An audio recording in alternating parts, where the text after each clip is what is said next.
Mais uma vez estou aqui com você, na presença do nosso Deus, pedindo a bênção dele, para que a gente possa repartir um pouquinho mais da palavra do Senhor. E dessa vez nós vamos falar de uma criança, da interferência de uma criança na vida de um homem poderoso. Como as crianças são especiais para Deus também. E aqui vai um conselho para você.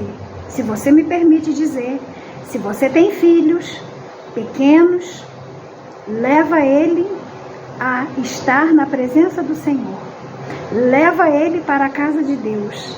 Ensine-o a louvar e adorar a Deus. Ensine-o a conversar através da oração com o nosso Deus. Porque a palavra de Deus diz que se você ensinar a criança o caminho que deve andar, mesmo ele sendo pequenininho, ele jamais vai se desviar desse caminho. E hoje nós temos visto aí muitos pais que estão sofrendo porque não ensinaram os seus filhos no caminho do Senhor. Ou então, que levaram e depois desistiram da fé e as crianças saíram também da presença do Senhor e hoje estão sofrendo as consequências que esse mundo oferece para aqueles que se distanciam do Senhor. Mas aqui é uma história maravilhosa, né, de uma criança. Deus usou, através do Espírito Santo, com sabedoria, uma criança para trazer a cura para um homem importante. E eu vou ler para vocês aqui no capítulo 5 de 2 Reis, a história sobre Naamã. E diz assim: Naamã, comandante do exército do rei da Síria, era um grande homem diante do Senhor e de muito conceito, porque por ele o Senhor deu vitória à Síria. Era ele herói da guerra, mas tinha um problema: ele era leproso. Que situação, né?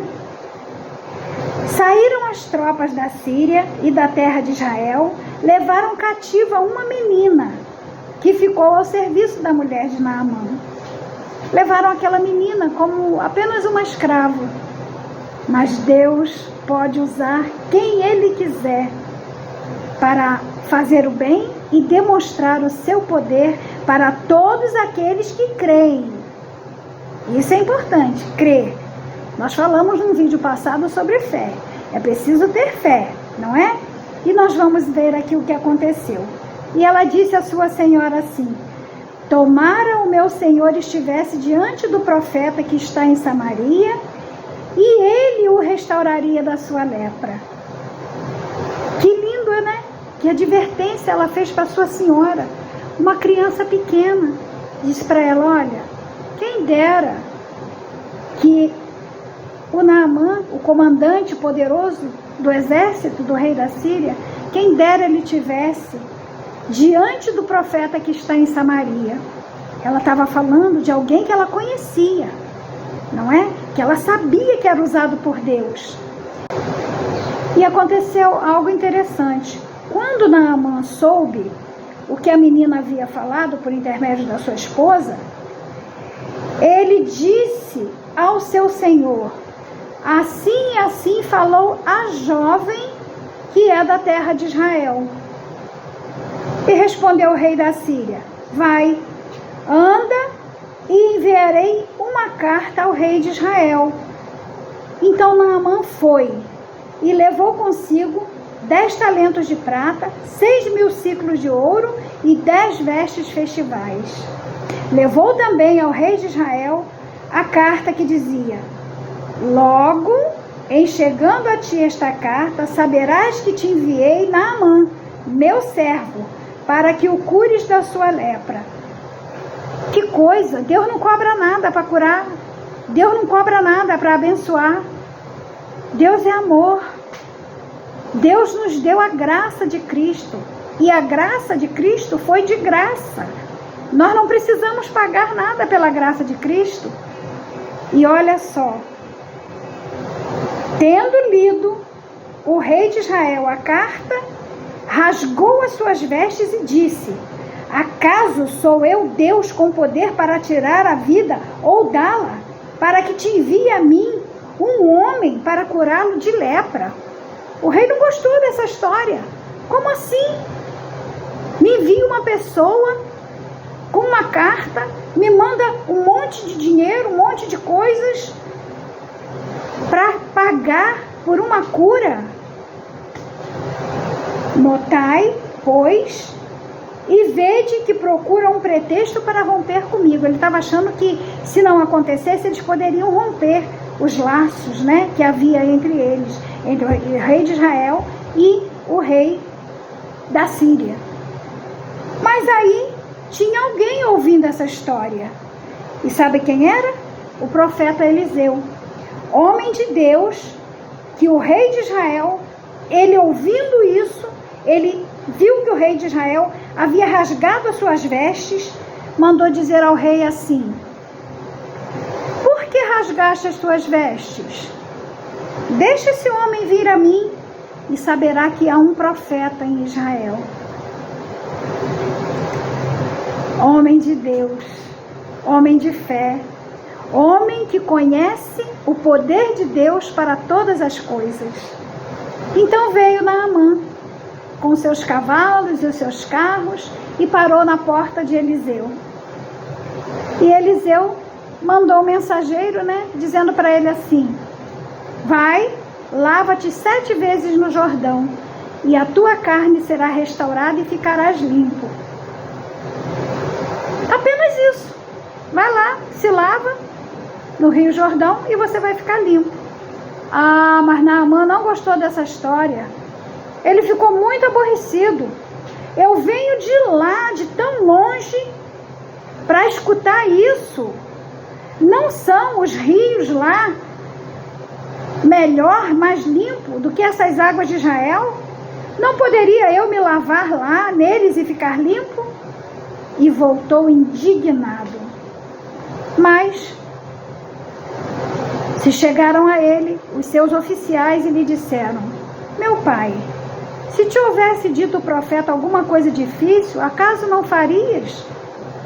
Quanto mais, já que apenas te disse lava e te ficarás limpo. Pessoas intercedendo: poxa, vai lá, não custa fazer isso, confia em Deus, confia nesse homem de Deus, ele falou que é para você ir lá se lavar, isso não é difícil fazer, vai lá.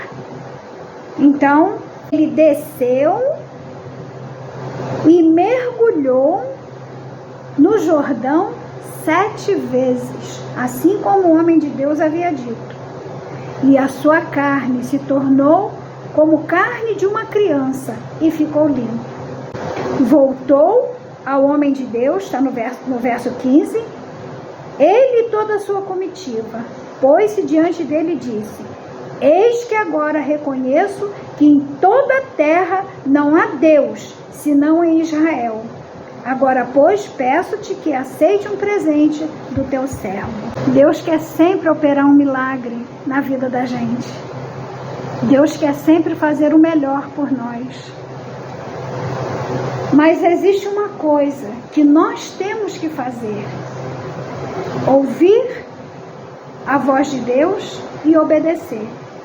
Foi aquela menina, aquela criança, através daquela criança que Deus falou para Naamã, que poderia curá-lo se ele tivesse fé, se ele acreditasse no homem de Deus. E assim ele acabou se humilhando diante do Senhor e recebendo a graça e a bênção que ele tanto precisava. E não precisou pagar nada. Ele até no final, ali ele diz, né? Ele pede a Eliseu que aceite um presente, não é? E depois esse texto continua e tem uma outra história para contar. Tá bom? Que Deus abençoe você, a mim, abençoe a nossa vida, e que nós saibamos que Deus pode operar através de qualquer um de nós, inclusive nas crianças. E por falar nisso, existe uma profecia que diz que no final dos tempos, as nossas crianças profetizarão, os jovens terão sonhos, terão visões. Deus está preparando o seu povo para isso. Vamos acreditar e vamos confiar firmemente nesse Deus, porque Ele quer fazer uma obra maravilhosa na minha e na sua vida e dar o privilégio de nós participarmos da finalização da pregação do Evangelho até que Ele volte, tá bom? É isso. Mais uma vez eu te agradeço, peço que você dê o seu like, compartilhe com uma pessoa, inscreva-se no canal e comenta se você gostou desse vídeo, tá bom? Obrigada por você me ouvir e ouvir a voz de Deus principalmente. Um grande abraço, beijo no seu coração e até o próximo vídeo. Tchau!